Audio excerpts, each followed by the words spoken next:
नवरात्रि का दूसरा दिन माता ब्रह्मचारिणी को समर्पित होता है। माता ब्रह्मचारिणी तप, त्याग और साधना की देवी मानी जाती है। ब्रह्म का अर्थ है तप और चारिणी का अर्थ है आचरण करने वाली, यानी जो कठोर तपस्या का पालन करती है। पौराणिक कथाओं के अनुसार माता ब्रह्मचारिणी पूर्व जन्म में हिमालय की पुत्री पार्वती थीं। उन्होंने भगवान शिव को पति रूप में पाने के लिए अत्यंत कठिन तपस्या की।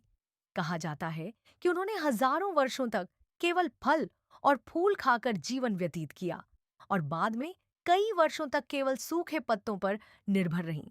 अंत में उन्होंने पत्तों का भी त्याग कर दिया, जिसके कारण उनका नाम अपर्णा पड़ा।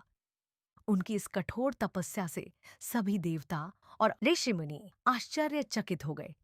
उनकी अटूट श्रद्धा और समर्पण से प्रसन्न होकर भगवान शिव ने उन्हें अपनी पत्नी के रूप में स्वीकार किया। इस प्रकार माता ब्रह्मचारिणी की तपस्या सफल हुई। माता ब्रह्मचारिणी के हाथ में जपमाला और कमंडल होता है, जो उनके साधना और संयम का प्रतीक है। उनका स्वरूप अत्यंत शांत, तेजस्वी और प्रेरणादायक होता है।